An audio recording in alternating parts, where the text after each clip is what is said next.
Why did my husband look sick instead of happy when his boss called him into the glass office and offered him a big promotion? How did we go from me bragging that I helped his career to him standing in a courthouse lobby, calm and distant, while a stranger handed me papers in front of our co-workers? What happens when the man you betrayed decides to answer you with records and orders instead of a fight? Before we dive deeper into this story, I have one small request. Please subscribe, drop a like, comment, and hit that hype button to boost this channel so more people can discover these incredible stories. My name is Isolde Wren, and people keep saying I destroyed my own family for a promotion.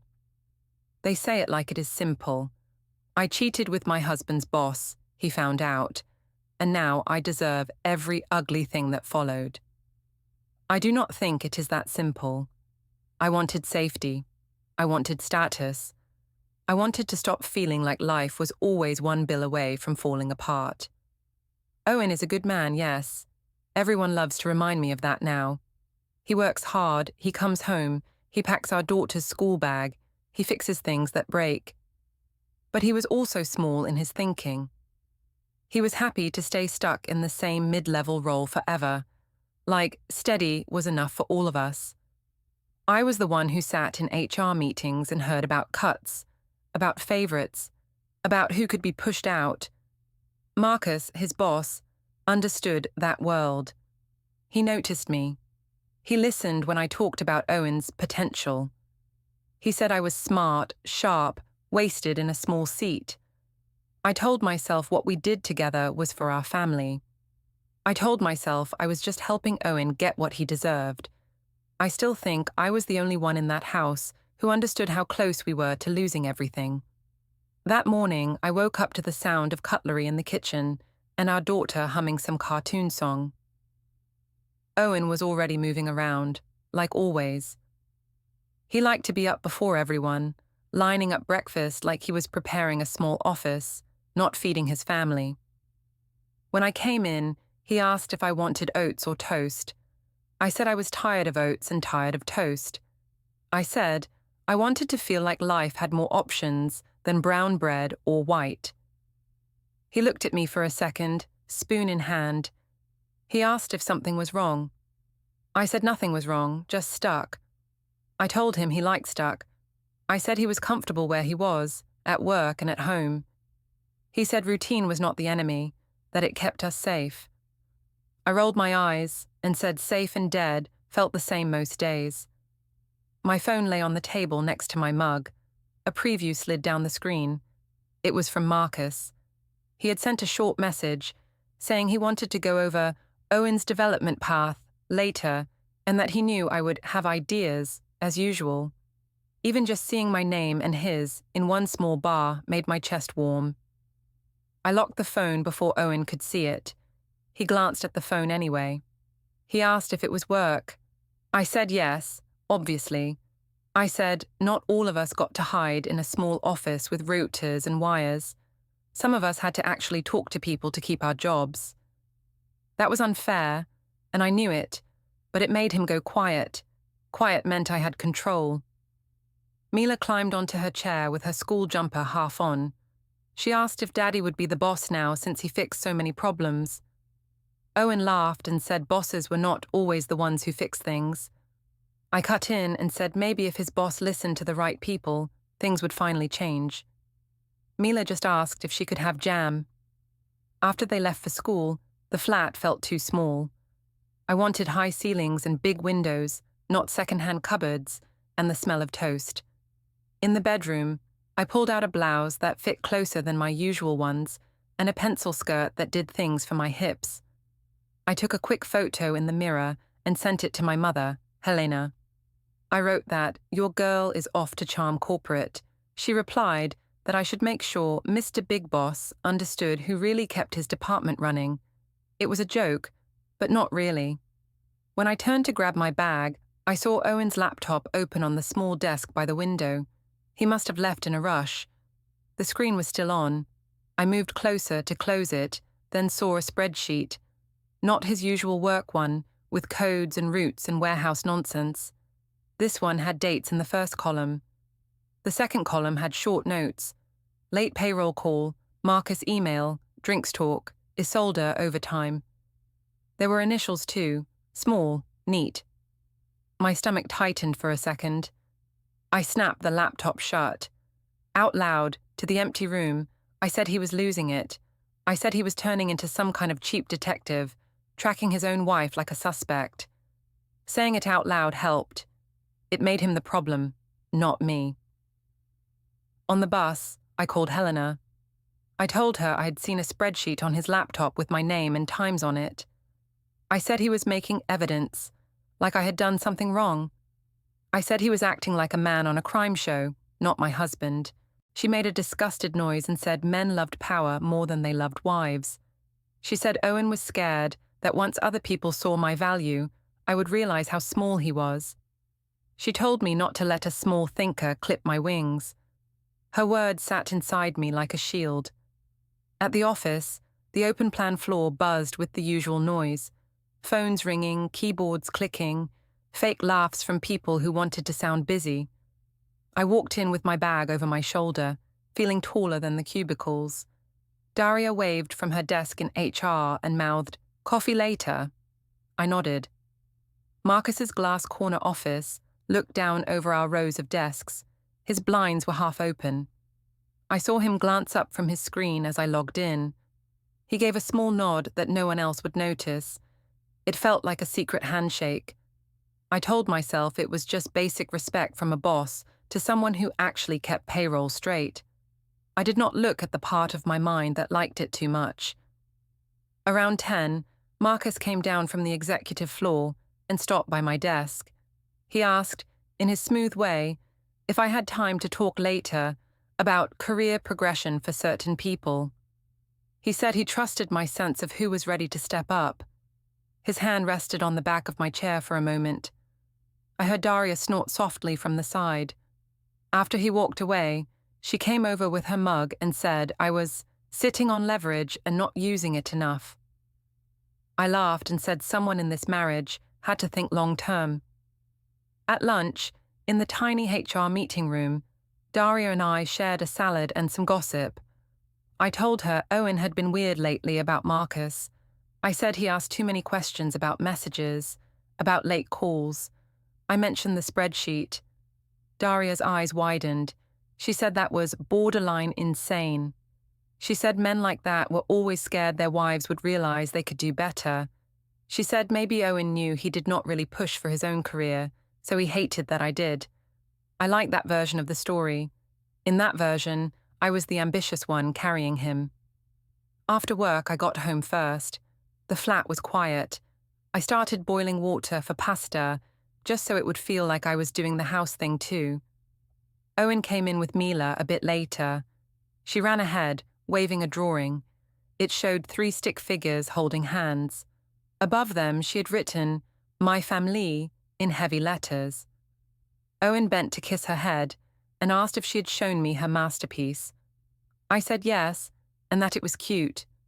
He looked at the pot on the stove and said it smelled good. I said it was just jar sauce, nothing fancy, like our life. He leaned against the counter.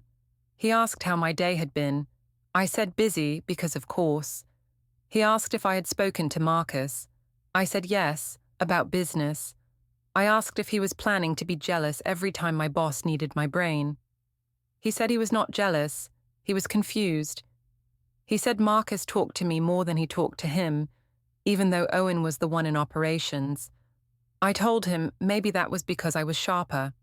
His phone buzzed on the sideboard. A small reminder slid down the screen. Harbour Centre, 9:30 a.m. I read it aloud and asked if he was going somewhere fun. He picked up the phone and locked it. He said it was just something personal he needed to check out. I laughed and said it was funny how he called me secretive while sneaking around with mystery appointments. He said the difference was that he was not lying about who he spent time with. We ate in near silence. Mila talked enough for all 3 of us. She asked if Daddy would get a bigger office one day. I said maybe sooner than he thought. Owen gave me a look. After dinner, he helped her with her reading, like always. I watched them and felt both grateful and trapped, safe and stuck. Later that night, I lay in bed scrolling my phone. Marcus had sent a new message. He wrote that he wanted to talk off the record about Owen's future steps and asked if I could stay a bit late the next day. At the same moment from the hallway, I heard Owen's phone buzz on the little table. The screen lit up with an incoming call from private. He picked it up and walked away, his voice low and calm, like he was reading from a script. I opened Marcus's chat and typed yes. The next day, I walked into the office feeling like the air was thinner and sharper just for me. Daria was already at her desk. She held up her coffee cup and asked if I was ready for big moves. I asked what she meant. She said Marcus had been talking in the morning stand-up about strong talent in operations. She said she would not be surprised if my house got a raise before the month was out. I felt a rush in my chest. I pretended to be calm. I said we would see. Around 10, my phone buzzed. A message from Marcus. He wrote that he had set a time to talk about Owen's development path and that he wanted my input before he made final decisions. He asked if I could slip up to the executive break room in 15 minutes. I stared at the words final decisions. It felt like a door opening. I replied that I would be there. In the break room, the light was softer, the furniture heavier. Everything up there felt like it cost more than our whole living room. Marcus stood by the coffee machine, scrolling his phone. When he saw me, he put it face down and smiled. He said he knew he could count on me. He said I saw things the others did not. I liked that line so much I almost forgot we were talking about my husband. We sat at the small round table. He asked what I thought of Owen's performance. I said he worked hard, that he fixed problems before they hit Marcus's desk. Marcus nodded and said he had noticed. Then he said something that made my stomach flip. He said men like Owen sometimes held themselves back, but smart wives could open doors for them by building trust up the chain. He tapped the table twice when he said trust. He told me there was an opening coming soon, a step up, more pay, more hours, more pressure. He said Owen was on his list. He also said some people were already whispering about favoritism, so he needed everything to look clean on paper. I said I understood. Inside, I told myself those whispers did not matter if the money was right. In my head, this was the prize for all the lunches, the smiles, the late messages. Back at my desk, Daria came over and asked what Marcus had wanted. I told her he was talking about promoting Owen. I said he valued my opinion. She shook her head in fake disbelief and said some women did not know how lucky they were. She said if her man's boss listened to her like that, she would never worry about bills again. I laughed too loud. I said I was just doing what a smart wife does. In the afternoon, Owen appeared on the floor, looking puzzled. Marcus's assistant had called him up. He straightened his tie like it mattered. I watched him walk toward the glass office. In my mind, I told myself I was the one sending him into that room, the hidden engine. If he knew what I had already given Marcus, he would understand. He might even thank me. Later, he came back to his desk with a strange look on his face, half pleased, half sick. I went over on my break. I asked how it went. He said Marcus had offered him the operations supervisor role, just like that, with no formal interview, no internal posting. He said he felt like he had skipped a step, like someone else was missing out.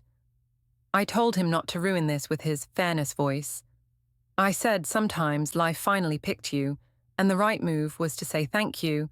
He said he just wanted to know why. By late afternoon, the news had spread across the open plan floor.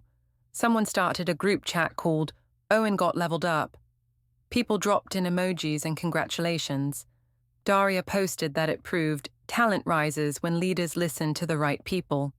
She put a winking face. I knew everyone would assume the right people meant me. I liked that. It made my whole body feel bigger. On the bus home, I texted my mother. I told her Owen had been promoted. I added that Marcus had asked for my thoughts before he decided. She replied in all caps that she was proud of me, not him. She wrote that I was finally using my brain and my looks for something real. She said Owen should be kissing my feet, not questioning my calls. I smiled at the window, at my own reflection more than the city. At home, Owen held the offer letter like it was a test he had not studied for. Mila danced around the living room, asking if we were rich now. I told her we were not rich, just less poor. Owen asked me what I thought. I said I thought he should sign it and stop talking as if he did not deserve good news. I said he worked hard, and it was about time someone rewarded that. He stared at the paper and said it felt too quick. He said other people had been waiting longer. I said maybe they did not have someone in HR pushing for them. His parents came over the next evening to celebrate. John patted Owen's shoulder and said, "Well done," but his tone was curious, not proud.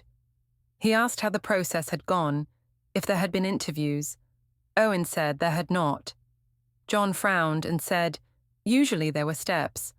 I jumped in and said the company had to move fast in changing times. I said old rules did not always fit modern business. Marla asked if anyone else had applied. I said they had not gotten the chance. Then I laughed and said that sometimes talent was obvious, so why make a show of it? After they left, Owen stood in the kitchen, staring at the sink. On the counter, 2 mugs sat on opposite sides, his by the kettle, mine near the edge. They looked like they were ignoring each other. He asked if I had really told Marcus he should promote him. I said yes, proudly. I said I had talked him up, sold his strengths, made him sound like the answer to every problem. I did not mention the things that had happened after some of those talks, in quiet corners, in half-empty meeting rooms. He asked if I thought there could be any conflict if his boss was that close to his wife. I laughed and said he sounded like a teenager. I said only insecure men worried about territory. I said if he could not handle me being useful, maybe he should go back to basic operations. The words hit him. He went quiet. His phone buzzed on the sideboard. A small notification slid over the top. Meeting, personal. It was set for next week. He picked up the phone and tapped the screen. I watched his jaw move. I asked if he was starting therapy with that reminder. He said he was just making room to talk to people who understood process. He used that word again. I said he was making everything sound like a complaint form. He said sometimes complaints were the only way anyone listened. Later, in the bedroom, he opened his laptop. The blue light made his face look older. I saw the spreadsheet again for a moment when he typed his login in. More dates now, more small notes in that second column. Promotion talk, rooftop, late HR coffee. My name, Marcus's name, sometimes just initials. He minimized it quickly when he saw me looking. I said he was acting like a conspiracy blogger. He said he was just writing down what happened, in case memories got fuzzy. I lay down on the bed and opened my phone. There was a picture in the company group chat. It showed Marcus, Owen, and me standing together in front of a banner. Marcus had his hand lifted, mid-speech. I was smiling up at him. Owen's smile looked thin. Someone had captioned it, "Power Team." Daria commented that every strong man had a smart woman behind him. My mother replied with clapping hands and tagged me. A few minutes later, the official company account reposted the picture on the public page. They tagged Marcus, Owen, and me. I stared at the little blue notification bubble. It felt like proof that I mattered. At that exact moment, Owen's phone buzzed again beside his laptop. Another meeting personal reminder slid down the screen, silent and neat. He swiped it away without a word. The night of the rooftop party felt like proof that I had been right about everything. The company had rented out the bar on top of the office tower. There were string lights, loud music, little trays of food that tried too hard. Daria and I shared a ride from the metro. On the elevator up, we checked our reflections in the mirrored walls. She said I looked like someone who belonged on the executive floor full-time. I said maybe I would get there before Owen did. We laughed, sharp and bright. When we stepped out onto the roof, The air smelled like drink and perfume and city. Marcus was already there, near the bar, talking to a few men in suits. He wore that easy grin that said he owned the building. He noticed me almost at once. He excused himself from the men and came over, calling me his favorite eyes in HR. I said something light back about keeping his secrets safe. His hand rested on my elbow a second too long. Daria's eyebrows shot up. Owen arrived a little later, with Riley. He looked uncomfortable in his nicer shirt, like he had borrowed a costume. Riley clapped his back and said something that made him smile for a moment. Then Owen saw me and Marcus standing close together. His smile faded to something careful. I walked over to him, kissed his cheek in front of everyone, and asked if he was ready to celebrate. He said he was happy about the promotion, but still trying to understand it. I told him he thought too much.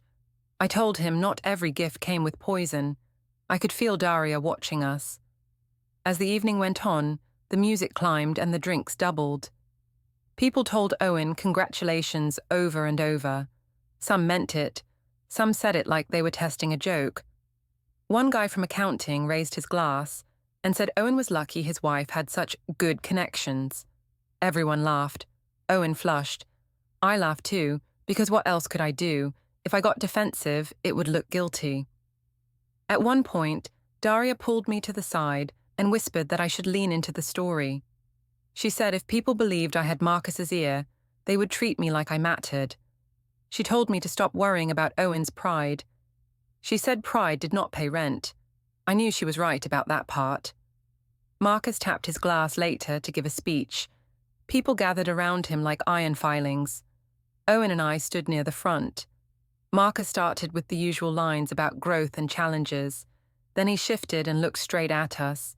He said that in every department there were people who made things run when everything should fall apart. He said Owen was one of those people. People cheered. Owen's shoulders relaxed a little. Then Marcus added that behind every strong operator, there was often a very smart partner pushing him. He nodded toward me. A few heads turned. Someone whistled. Marcus said I had been persistent about Owen's strengths.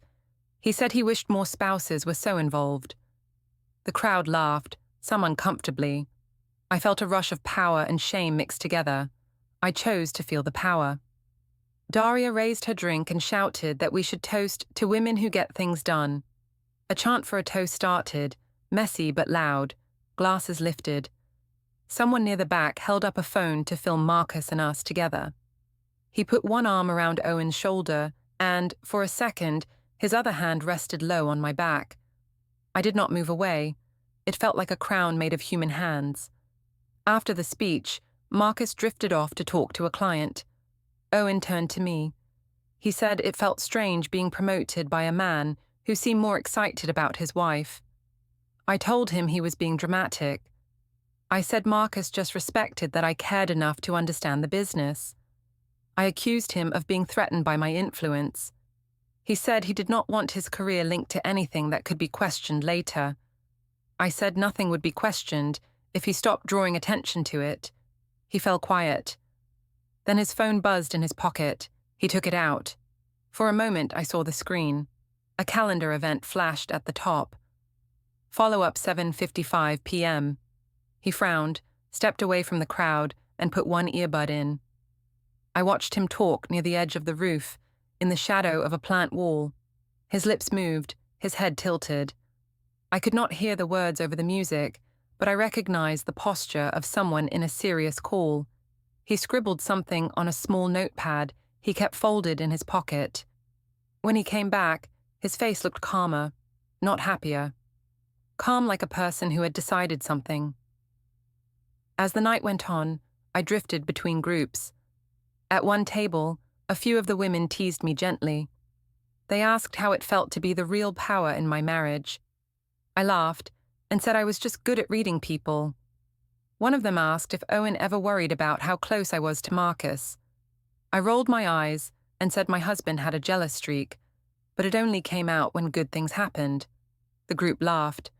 Someone said he should be on his knees thanking me. I agreed silently. Later, Out on the far side of the roof, I found Owen talking with Riley. They stopped when I walked up. Riley said he was happy for us both. He also said he hoped things were clean, because people were already whispering. I cut in and said people would always talk about women who didn't know their place. I said if we listened to them, we would still be stuck counting pennies. Riley nodded slowly. Owen said nothing. As we finally left, the air in the elevator felt thick.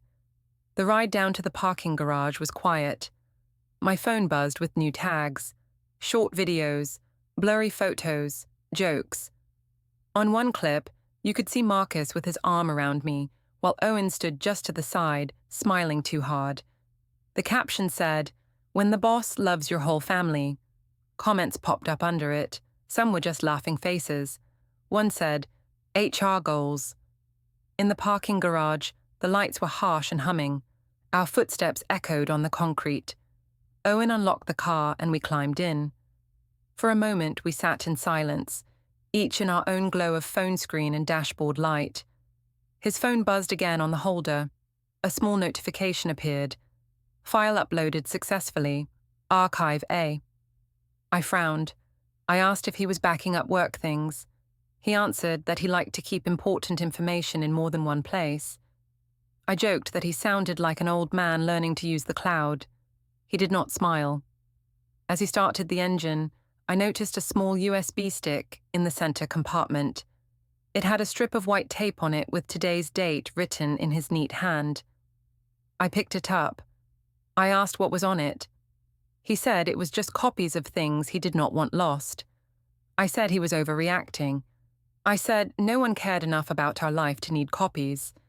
He said sometimes the only person who needed the copies was you. I put the USB back, annoyed. I looked at my phone again. New messages in the group chat. Someone had posted a slowed-down clip of Marcus's arm around my back and my head tilted toward him. A few fire emojis, a few wide eyes. Daria had replied with a line about office power couples. I told myself Owen was the one making this ugly by overthinking.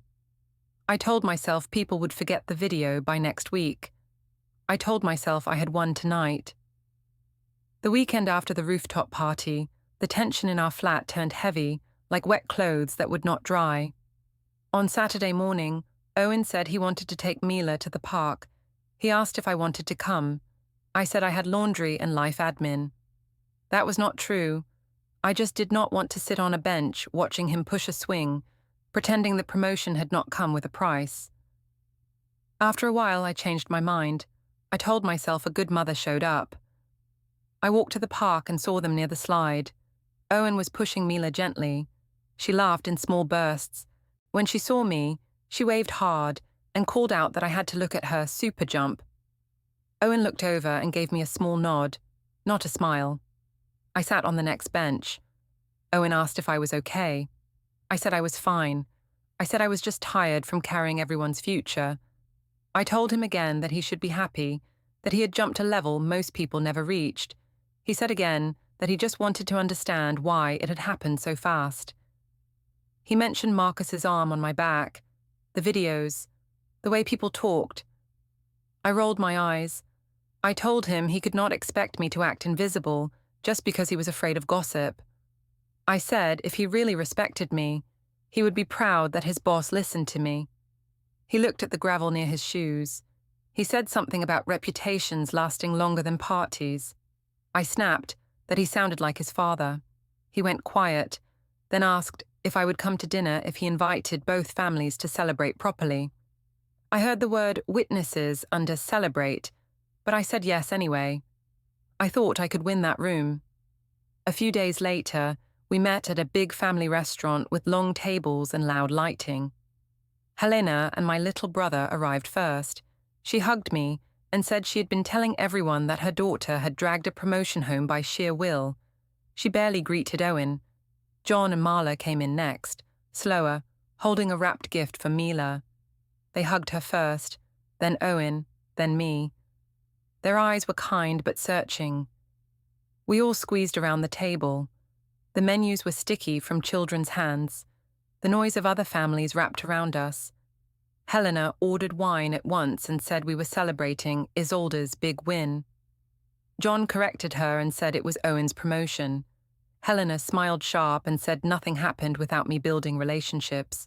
I decided that was my cue. I told them how Marcus had asked for my input. I said I had spent months talking up Owen's skills, making sure the right people saw his value. I did not mention the extra coffees, the late break room talks, the messages. I painted myself as the quiet hero. I said Owen now wanted to throw it back because he felt guilty. I used that word on purpose. Owen tried to speak. He said he was grateful but worried about how it looked. He mentioned whispers in the office, people hinting that lines were blurred. Helena cut him off. She said men always found a way to complain when a woman pulled them forward. She said he should be ashamed of himself for making me feel bad about using my brain. John frowned. He asked Owen if he had had a fair chance to compete, if other people were considered. Owen said no, that Marcus had just called him in and offered it. John shook his head. He said in his day, promotions went through steps. Marla spoke softly.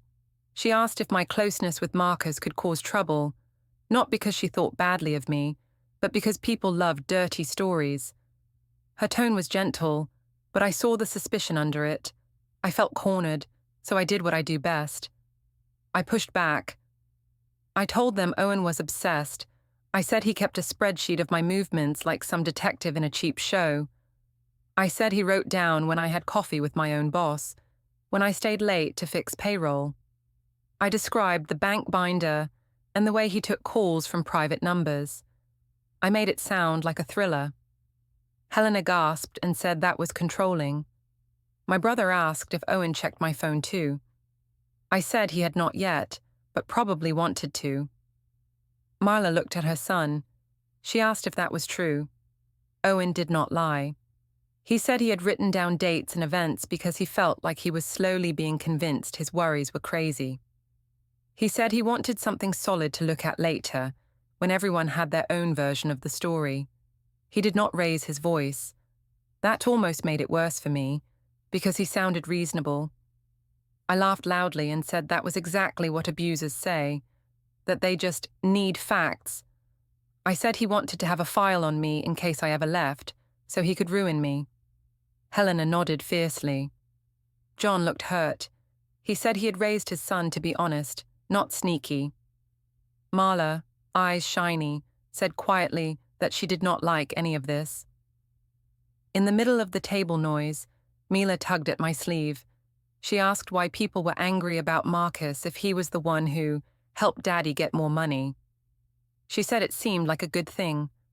Her voice was small and clear. For a moment, everyone went silent. Then Helena told her adults were just talking loudly. She poured herself more wine. After dinner, on the way back to our building, the air felt cold and thin. We walked up the stairs because the lift was broken again. On the second-floor landing, I heard a low buzz coming from our flat. It sounded like a machine chewing. Owen unlocked the door and went ahead. I paused on the stairwell for a moment, listening.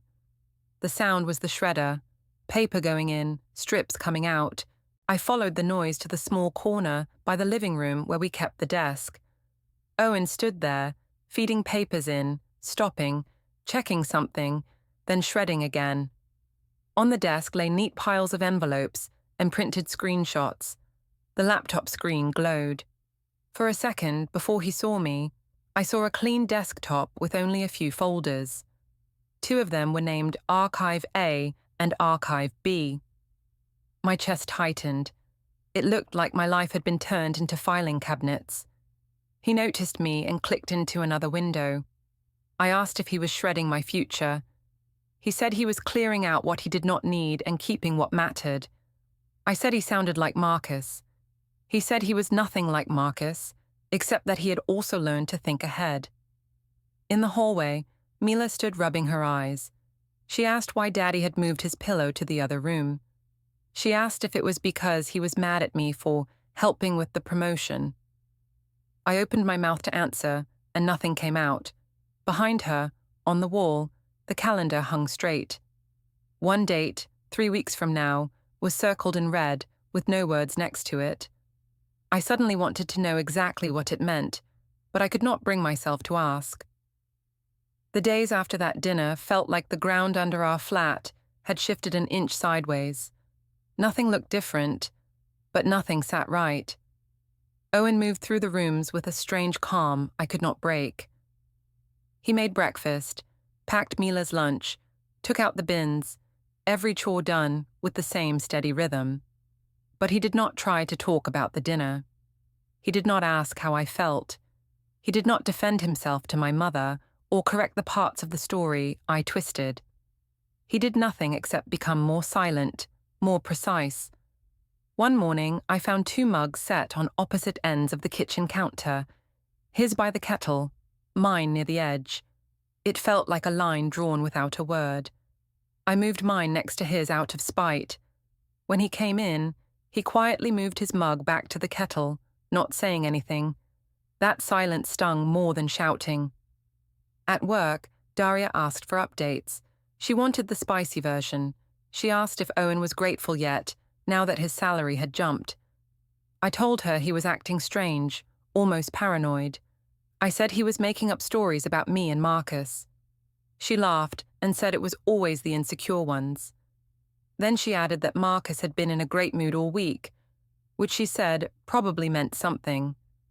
I pretended not to know what she meant. That afternoon, Marcus stopped by my desk. He asked if Owen was settling into the bigger shoes. I said yes. He was adjusting. Marcus smirked and said some men needed help understanding their place in the structure. His tone made something hot bloom in my chest, power or guilt, I could not tell. Before he walked off, he murmured that he had a quick item for me later. My stomach tightened. I both wanted and hated that. When I got home that evening, the flat smelled like printer toner, that metallic warm smell that sticks in the air. I walked toward the study corner. Owen wasn't there, but the printer tray was still warm when I touched it. On the desk sat a small note, "Bring forms." Beneath it lay the latest copy of a list, just short marks in a grid, no labels. Dates in one column, a few initials in the next. He had left it face up, like an invitation or a warning. I asked him about it at dinner. I said he was turning our marriage into a filing cabinet. He said he liked having things he could refer back to. He said memory got noisy when people argued. I said he sounded like a judge. He said he was not judging, he was preparing. That word sent a jolt through me. Later, I overheard him on the phone in the hallway. A low, careful voice, one earbud in. He said he had collected everything, that the timeline matched, that the meeting next week was still fine. He paused and said yes, he understood the next step. I leaned closer to the doorframe, hardly breathing. I tried to catch details, but he kept his voice flat and quiet, like he knew I might be listening. When he ended the call, the phone buzzed again with a small notification. File uploaded successfully. I felt goosebumps rise on my arms. I asked who he was talking to. He said it was something personal. I asked if it was about me. He said everything he did now was about all of us. He meant Mila. The way he said it made me feel like he was drawing a circle and leaving me outside it. The next day, Helena called. She asked if Owen was still sulking. I told her he was getting worse, that he had a whole archive on his laptop. She hissed and said I needed to get ahead of him. She said men like him were dangerous when cornered, not violent, but methodical. She told me to start keeping my own records. She said if I didn't defend myself now, I might not get the chance later. Her voice made me feel like I was already trapped in a story someone else was writing. That week, Owen began sleeping only in the guest room. He did not discuss it, he just moved his pillow. Mila asked again if it was because of her drawing. I told her no, that Daddy just needed quiet. Mila frowned and asked why he only needed quiet now. I had no answer ready. She walked away holding her stuffed elephant by the ear, dragging it on the carpet. On Friday, I came home early from work. The flat was quiet except for a faint humming from the study corner. Not the shredder this time, something softer. I walked closer and heard the tiny beep of a recording app being turned off. Owen sat there with the laptop open. When he saw me, he clicked something quickly. The screen switched to a spreadsheet with plain cells. I asked if he was recording our conversations. He said he recorded things that mattered. I told him that sounded creepy. He said I had made public insults, public jokes, public comments. He said he needed private truth to balance them. I yelled that he was twisting everything. I said I had supported him, pushed him, practically built his promotion. I said he should be thanking me instead of acting like a bureaucrat. He looked at me calmly and said he had heard every version of me. The public one, the private one, the one I used with Marcus, the one I used with our families. He said he finally understood which one he needed to trust. I hated that his voice didn't shake. That night, after Mila went to sleep, I tried one last time to talk like a normal couple. I suggested we go to dinner, just us. He said it wasn't the right time. I asked if we were falling apart. He said we were already apart. I asked if he planned to punish me forever. He said he wasn't punishing me. He said punishment was emotional. What he was doing now was structural. His phone lit up on the dresser. An alarm blinked. Paper drop. The same label as before. He turned it off with a small motion, like he had already expected it. I asked him what paper drop meant. He said it meant he was done waiting for people to show him who they were. I asked why he was acting like a stranger. He said he wasn't acting. He said he was choosing the correct lane after everything. I felt my throat tighten. I said he was talking like someone planning something behind my back. He said he was not behind my back. He was just no longer in my shadow. And then he said the sentence that hollowed the room. He said he would handle this properly now. He said it almost gently. The morning he asked me to come clear something up about the promotion, I thought it was about HR and gossip, not the end of my marriage. We met outside the office tower, but instead of going up, Owen said we had to stop across the street first, the courthouse lobby. I laughed and said he was being dramatic, acting like we were criminals. He said the company wanted certain things clarified and that it was better to do it in a neutral place. His voice was calm, almost bored. That scared me more than anger would have. Inside, the lobby was cold and bright. Tiles, metal detectors, a low buzz of people coming and going. I smoothed my blouse and told myself we would talk to some HR mediator about ethics, maybe sign something saying we understood boundaries, and then go home. I even rehearsed lines about how I had only tried to help his career, how Marcus had used both of us. As we walked toward the information desk, I saw Marcus near the elevators in a dark suit. He was looking at his phone, pretending not to see us. Daria, of all people, stood by a bench with a folder in her hands, talking to a woman from legal. For a second, I felt a spark of pride. Look at us, I thought, important enough to be part of big discussions. Then a man in a plain jacket stepped into our path. He held a clipboard and a large envelope. He looked down at his paper, then at me. He asked if I was Isolde Wren. I said yes, slowly. I added that we were here for a work meeting. He shook his head once. He said he had documents for my personal attention. He said the words divorce petition and temporary orders. The envelope felt heavier than it should when he put it in my hand. I opened it without thinking. The first page had my name and Owen's at the top. Phrases jumped out at me. Irretrievable breakdown. Adulterous relationship with superior Marcus Hale. Attached evidence. Timeline of events. Digital records. Statements. Another sheet was a temporary financial order. Who stayed in the flat? How joint accounts would be handled. A third was an initial custody schedule for Mila. School weeks with Owen. Specific pickup and drop-off times at the school gate and park. My throat closed. My daughter's name sat there in black ink, carved into a future I had not agreed to. I turned to Owen, ready to tell him he was insane, that this would ruin everything. He was standing a few steps away at a side counter, signing a simple form with the process server. His shoulders were straight. His hand did not shake. He thanked the man quietly and handed the pen back. He did not look at Marcus. He did not look at Daria. He did not even look at me for a long moment. When his eyes met mine, they were sad, but clear. He said nothing. He did not have to. All the talking I had done for months, and now the only words that mattered were on paper. Outside the glass doors, through the lobby light, I could see John and Marla's car parked at the curb. Mila's small face pressed to the window, waiting for the new schedule to start.